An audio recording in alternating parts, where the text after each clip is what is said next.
Good to be with you. I'm Tony DeCopel. The breaking news right now. A hostage situation at a Chase Bank in California. The details just coming in now. Primary day, voters head to the polls in 6 states in what could be a preview of the midterms, what we're watching for in major races for governor of California and mayor of Los Angeles. Chief correspondent Matt Gutman standing by. And the case of that Michigan woman missing in the Bahamas, now a possible murder investigation where there as a new search for her is about to begin. Another fireball in the sky, new meteor sightings across multiple states just days after a sonic boom heard over New England. Our Rob Marciano emphasizing the meteor in meteorologists tonight. And only in America, a high school graduation and a very special reunion on the same day in Milwaukee. From CBS News headquarters in New York, this is the CBS Evening News with Tony DeCopel. And good evening. We do begin with that breaking news. A man with a bomb allegedly strapped to his chest has taken at least one hostage inside a Chase Bank in Bakersfield, California. That's about 100 miles north of Los Angeles. Major buildings, including City Hall and police headquarters, on lockdown at this hour. It all started about 2 p.m. local time. A hot day there, 93 degrees. Our Carter Evans has late developments now, reporting from our Los Angeles bureau. Carter, good evening to you. Well, good evening, Tony. Police say this is an active hostage situation. It's happening right now at the Chase Bank. It's in downtown Bakersfield. Now, the suspect is a man and may have a bomb strapped to his body. Over the radio, there was talk about a subject coming into the bank yelling, "Everyone stay down on the ground." Now, police say at least one hostage is involved, and they're actively negotiating right now. You're looking at video that's coming into our LA newsroom. Also on the radio, someone can be heard saying it looked like the suspect rigged a tripwire on the hostage's legs. Streets nearby are closed, and evacuations are in progress right now. Tony? All right, Carter, thank you very much. We turn now to more breaking news from Kentucky. A police officer in Louisville is facing discipline tonight after an incident on Saturday night when he shot and killed the suspect who was naked and unarmed at the time. CBS Weekend News anchor Jerika Duncan joins us with details, and we do warn you, this video is graphic. Jerika, what happened? Yeah, Tony, the Louisville Metro Police Chief says he plans to fire that officer who took that fatal shot. It all started on Saturday when police got a call to a residence because a man was apparently assaulting his girlfriend and 2 of her friends. Now, body camera video shows Officer Nathan Stouts walking toward the suspect, 27-year-old Martin Netskin, who was naked and unarmed. Stouts tells Nitskin to put his hands up 7 times and then yells for him to either stop or stop walking towards him 10 times. This portion of the video may be difficult to watch. Stop walking towards me. Show me your hand. Show me your other hand. Stop. Stop. Stop. Nitskin's family says they believe he was having a mental break. The police chief said that because this was a call for an assault, they would not have necessarily had a mental health professional there on the scene. As for the officer who could be fired, he was hired in 2024 and does not have a disciplinary record. Tony? And as we count down to poll closing times on one of the biggest election days of the year, voters are casting important primary ballots in 6 states today, including Iowa, Montana, New Jersey, South Dakota, and New Mexico. But California is the marquee contest tonight, with voters weighing in on races for governor and mayor of Los Angeles. CBS chief correspondent Matt Gutman is covering all of it for us tonight from Los Angeles. California is the nation's economic engine, home to 1 out of every 8 Americans, the 4th largest economy in the world based on gross GDP. The key races to lead the state of California and the city of Los Angeles are organized in what's called a jungle primary. And that means that the top 2 candidates, regardless of party, proceed to the elections in November. As for the race for California governor, this is a list of candidates. It has 61 names, and this goes on for 2 pages. Among the reasons for that tumult, Governor Gavin Newsom is term limited. Former Vice President Kamala Harris decided not to run, and then frontrunner and former Congressman Eric Swalwell's campaign flamed out over allegations of sexual assault. But now polls show 3 candidates leading the pack. Former HHS Secretary Javier Becerra, Republican former Fox News commentator Steve Hilton, and billionaire philanthropist Tom Steyer. In LA's race for mayor, there's the incumbent, Democrat Karen Bass. considered vulnerable for her response to the city's devastating wildfires. And she's facing ferocious opposition from reality star and Republican Spencer Pratt.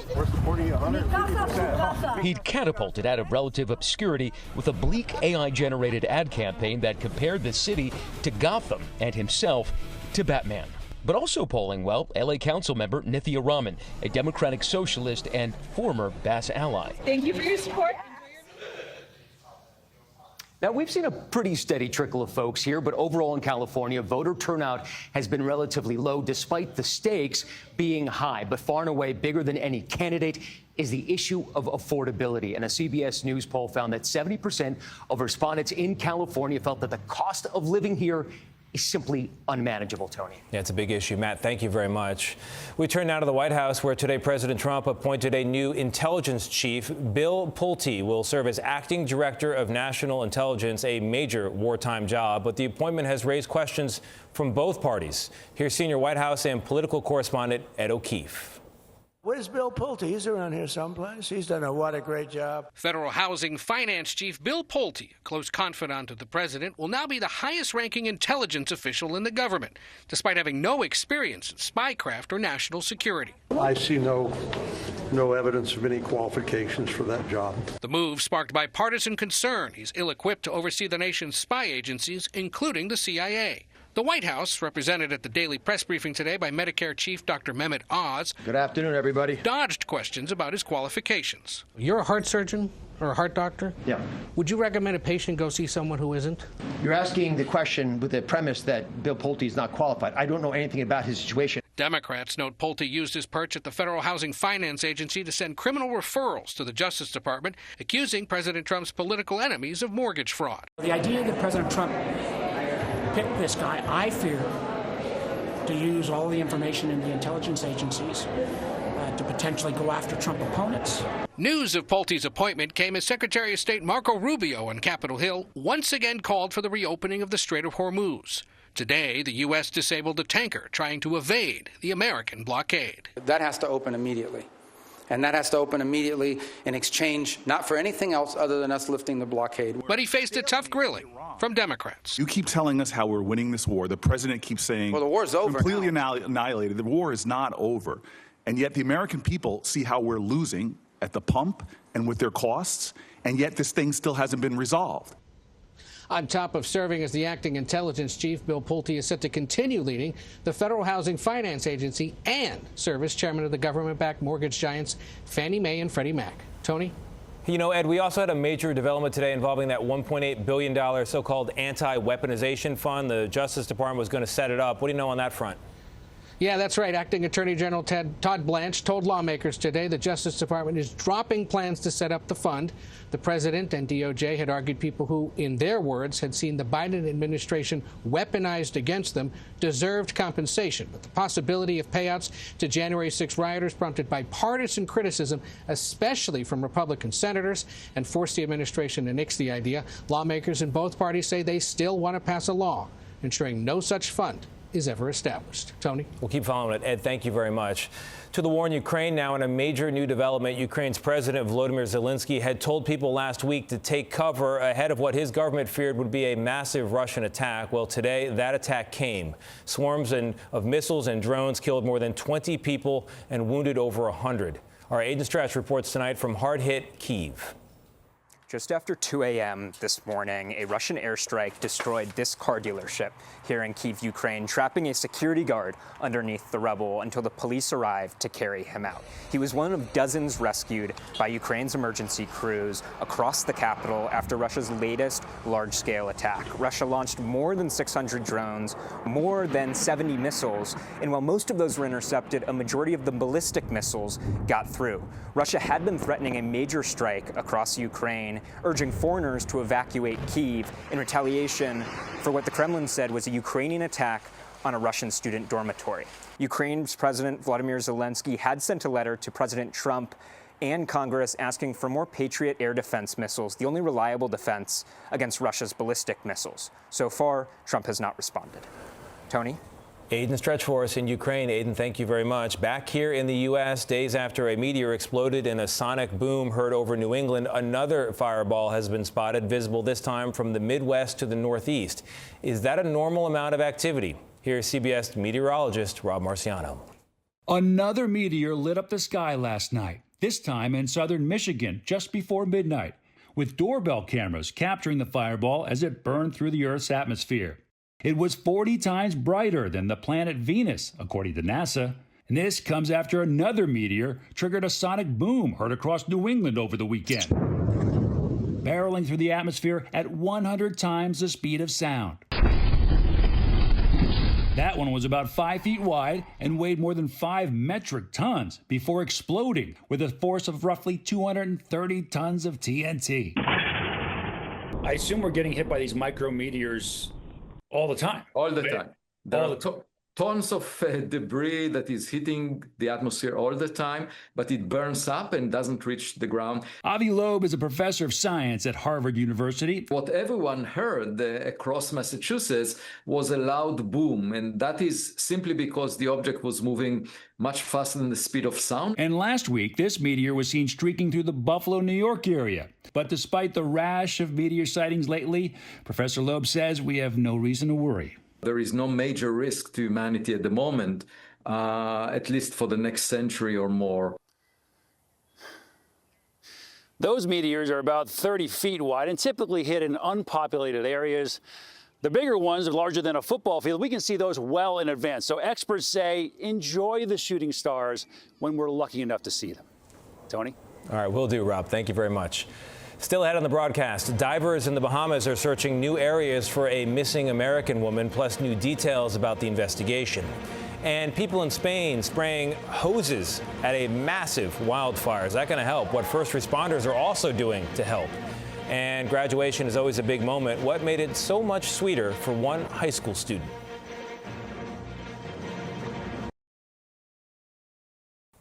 The case of that Michigan woman missing in the Bahamas is now a potential murder investigation, a U.S. official tells CBS News. And Coast Guard divers today began searching for Lynette Hooker in new areas. Our Christian Benavides has been following this case for 2 months, and tonight he is back in the Bahamas with exclusive video of that search. An intensifying search as this U.S. Coast Guard cutter carrying a team of specialized divers arrived in Marsh Harbor today.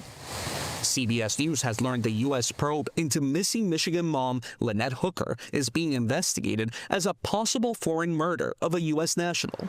Coast Guard divers will be searching for new evidence in these waters, including potentially Lynette Hooker's body, based on GPS data that was gathered from an electronic device. Troy Pritchard was a member of the initial search team. The story didn't make a whole lot of sense to me, but going on information that we had to do our best to search what was told to us in initial talks with the police.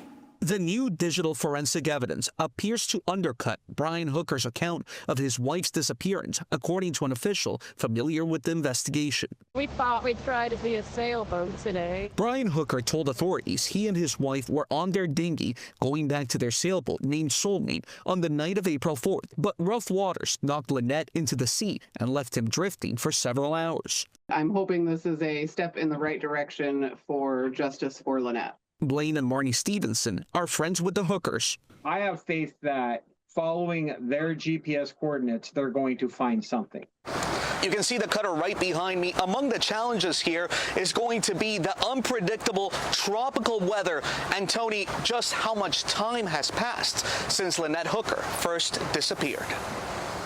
Christian, thank you very much. Up next in a moment, a magical moment at Hawaii's most active volcano.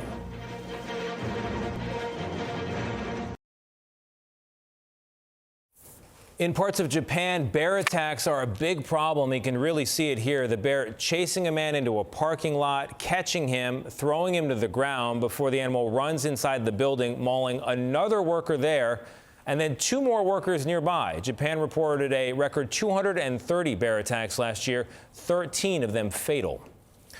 Spain is fighting one of the first major wildfires of the year. They're calling in the military for help, but in some places, folks with garden hoses are holding the line as hundreds of first responders also rush in. At least 100 homes have been evacuated, and you can see why. That is very close. Officials say the flames started in some mountains nearby. Quite a week it's been for our nation's most active volcano. Hawaii's Kilauea is erupting and has been since December 2024. But yesterday, something new, a rainbow formed behind a fountain of lava, creating a 2-for-1 natural wonder. And for what it's worth, that was the volcano's 48th such fountaining episode, as they call it, of this eruption. It's a record. Who's counting? Up next, only in America, a big sister makes it back from deployment for a graduation day surprise.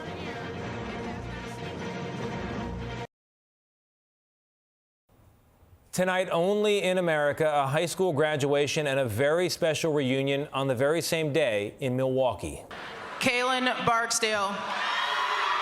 The folks at Milwaukee Lutheran High School set things up perfectly, as you can see here, pretending that Kaylin Barksdale's diploma had been delayed in shipping. Sometimes the most important deliveries take a little longer than expected, especially when they're coming from so far away.